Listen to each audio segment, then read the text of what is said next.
Hello people of the internet, I'm the Melvin Plant, and welcome back to the 10 Days of Pixelness. Yesterday I reviewed SimCity on SNES, and that was a pretty good game. So, let's see, are we going to get 2 in a row, or are we just going to go back to the bad games, or will we get something in between? Who knows? Let's see, what am I going to be reviewing today? Hey, it's a 2600 game. Take a look. You probably can't see it. It's a text label. This is called Combat. It's for the Atari 2600, as you know. And there's a bit of history behind it. Combat was a packing game. Now, they don't come with packing games anymore, video game consoles, and it kinda sucks. But back in the day, you know, there was no internet. You didn't have PS Plus or demos, so you had to give a game away free with the console. And it was much better then, if I'm honest. But anyway, I'm just gonna show you this. It's a really interesting text label. I'll get on to what's on it later, but let's just play it. First I have to get my 2600. Pop this in. Oh, that didn't work. There we go. And we're ready to go. As for audio, other than your typical Atari sound effects, there's really not a lot to write home about here. The game just dumps you in. It's the first Atari game you're going to play, assuming you got the system back in 1970, whatever the hell year this came out in.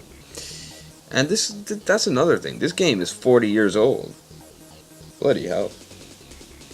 Moving on. There's really not a whole lot to say. It's very simple, but it's quite fun. You just move around a battlefield and shoot at your opponent. If you shoot at him, it's a point. If he shoots at you, then it's a point to him.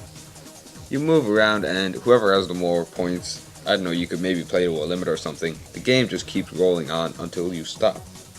So, a pretty solid basis for a game, but don't you think you could do a bit more with it? That's exactly what Atari were thinking. And they made great use of the new hardware. By tapping the select button, or rather flicking the select switch if you have an older model, then you can switch between maps, and sometimes it even changes the game up a bit. There are around 5 maps in total. Yeah, this is before Call of Duty.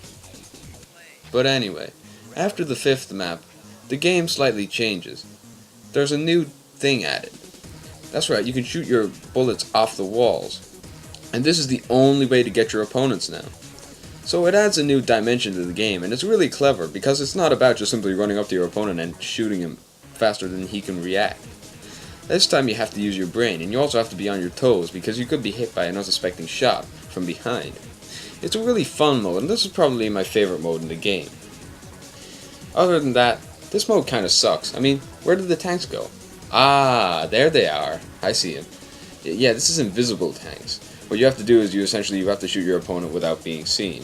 You are visible while you are taking a shot, so that's kind of a risk you have to watch out for. Then there's invisible tank pong. Yeah, you have to hit your opponent with a rebounding shot without being able to see him. Good luck with that. Moving on, this is the next mode, and I find this mode pretty fun too.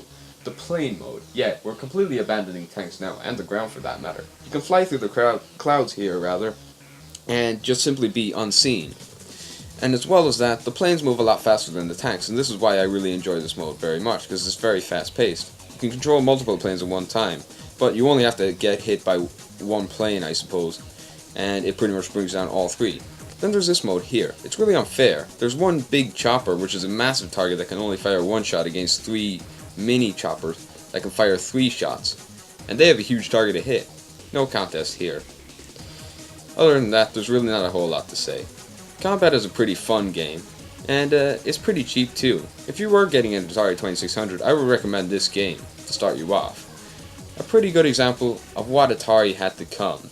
It was a very early classic, and after that, the good games just kept rolling in for the 2600. An excellent advert for the system. And so that pretty much wraps up my video on Combat for the Atari 2600. It's a really, I don't know, not a great game, but for the time it was really something special. And I think it still has that charm about it today. Most Atari 2600 games have something like that about them. I might review some more in the future. But for now, just stay tuned for the next episode tomorrow. I'm going to be taking a look at a game inside this box here that, I don't know, maybe you haven't heard about it before. Or maybe you have. Anyway, regardless of what's inside this box for tomorrow, I've been the man with a plan. Thank you for watching my video. If you like this video, please leave a comment, like, and then subscribe to my channel if you haven't already. Thanks again for watching.